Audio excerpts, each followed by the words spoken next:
vais vous donner aujourd'hui un petit retour d'expérience et une perspective qui est celle des sociétés. Donc les sociétés qui doivent former à la fois leurs employés, parfois leurs clients. Et puis je vais également vous faire une petite introduction sur un article que j'ai rédigé pour Without Model, où on a analysé les différents modèles économiques des MOOC. Donc, juste pour vous donner un petit peu de background par rapport à mon parcours, moi j'ai travaillé 13 années chez Thomson Reuters, qui est le leader de l'information, donc un gros fournisseur de contenu. Et pour vous donner un petit peu des ordres de grandeur, l'équation, c'était, on avait à peu près 6 milliards d'instruments financiers à communiquer à 400 000 utilisateurs dans le monde, donc répartis réellement partout. Et tous ces utilisateurs-là, on devait les former. Donc on devait les former à la fois à notre contenu et aussi à nos logiciels.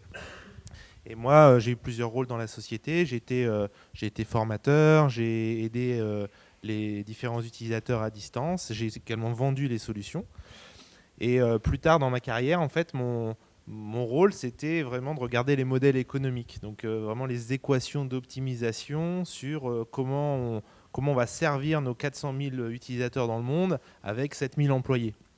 Donc on était vraiment au cœur des logiques d'optimisation de modèles économiques. Quels sont d'un côté les coûts que je vais avoir pour donner un service de qualité et des formations de qualité à notre base client, et également toutes les logiques de revenus. Donc les logiques de revenus, elles ont subi plusieurs transitions. On était d'abord sur des logiques de produits où on vendait des keystations, des écrans. Ensuite on a eu la révolution du mobile, donc il fallait basculer les utilisateurs de leurs écrans vers les tablettes. Et puis, on a eu également la révolution de la formation. Donc, de plus en plus, on s'est mis à former et à vendre à distance. Donc, c'est comme ça qu'on a vu un petit peu arriver tout ce dont on a parlé précédemment. Donc, toutes les initiatives, toutes les innovations à la fois technologiques et pédagogiques, et également au niveau de la propriété intellectuelle, qui ont commencé à arriver et à laquelle on a dû s'adapter. Et puis, donc ça, c'est un petit peu pour vous donner mon parcours. Donc, ce que je connais bien, c'est le point de vue des sociétés par rapport à ça. Et depuis 2 ans, en fait, je fais de la formation, du coaching en Suisse. Donc, je coach des entrepreneurs et des chefs d'entreprise. Et je m'intéresse plus particulièrement à l'émergence des MOOC. Donc, j'ai créé un think tank qui s'appelle MOOC Doc and Spock, parce qu'effectivement, c'est pas que les MOOC, il y a plein d'autres choses. Et voilà, donc il y a 3 mois, je cherchais mon premier follower. Maintenant, je cherche mon 500e. Et en fait, ce qu'on voit dans ce think tank, c'est que c'est un phénomène qui n'est pas uniquement en France, qui n'est pas uniquement en Europe, qui est vraiment partout dans le monde.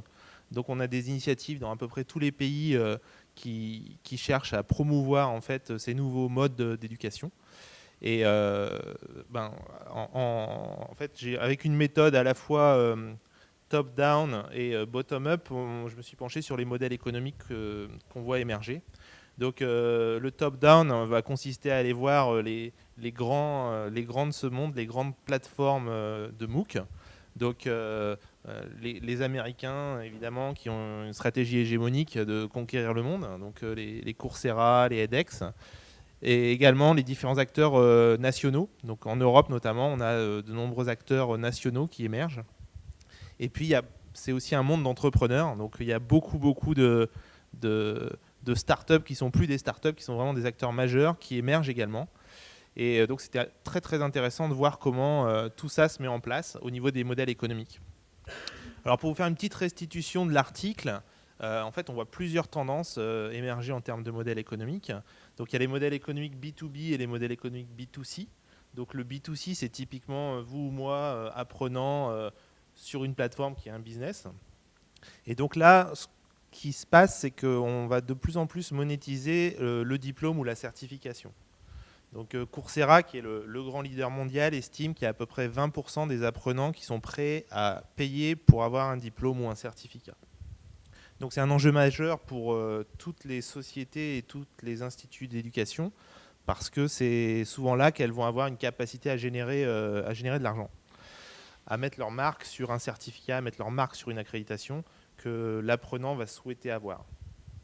Il y a une deuxième grande tendance qui est en fait le fait que l'éducation et le monde de l'emploi, le monde du recrutement, sont de plus en plus proches. Donc on voit des initiatives de sociétés qui créent des MOOC pour screener en fait les candidats. Donc au lieu de recevoir 1000 CV et puis de choisir les 10 meilleurs et de faire 3 interviews, ils vont proposer un MOOC et ils vont prendre uniquement ceux qui vont avoir les meilleurs résultats du MOOC. Il y a un autre business model qui se développe, c'est effectivement le business model de la gratuité. Donc c'est gratuit pour l'apprenant, mais c'est un modèle biface, c'est-à-dire que c'est gratuit pour l'apprenant, mais la plateforme se rémunère en revendant les données. Donc ça peut être en revendant les données des apprenants, ça peut être en revendant les résultats des apprenants à leurs examens. Et donc, en tant qu'apprenant, il faut faire un petit peu attention, il faut lire un petit peu les terms and conditions des plateformes, parce qu'effectivement, derrière, il y a des chasseurs de tête, il y a des sociétés de recrutement, il y a parfois des employeurs qui sont très demandeurs, voire des sociétés de publicité qui sont très demandeurs de ce genre de données. Donc, il y a plusieurs modèles. Il y a les modèles dont on a parlé un petit peu auparavant, où en fait, on a un catalogue de cours existants qu'on met en valeur par quelques MOOC. Donc ça, c'est plutôt les institutions qui sont déjà très établies, qui ont déjà un beau catalogue de cours. Et donc le MOOC, c'est un peu la tête de gondole, le bras armé de communication du reste du catalogue. Et au contraire, les nouveaux acteurs qui émergent et qui n'ont pas de catalogue, eux, ils sont uniquement sur les MOOC, donc ils vont être très agressifs sur ça. Donc voilà, c'était un petit peu pour vous donner en 10 minutes quelques éléments de ce que j'ai pu regarder au niveau des modèles économiques. C'est un monde qui bouge très très vite. Donc je pense que dans 2 mois, l'article, je peux le refaire parce que tout aura changé. Et c'est aussi un monde où je pense que les nouveaux entrants vont secouer pas mal les institutions actuelles parce qu'il y a beaucoup d'innovations à plein de niveaux. Il y a de l'innovation pédagogique, technologique, il y a de l'innovation au niveau des droits de propriété intellectuelle, il y a de l'innovation au niveau des réseaux sociaux et des communautés d'apprenants. Et donc tout ça va secouer a priori très très fort.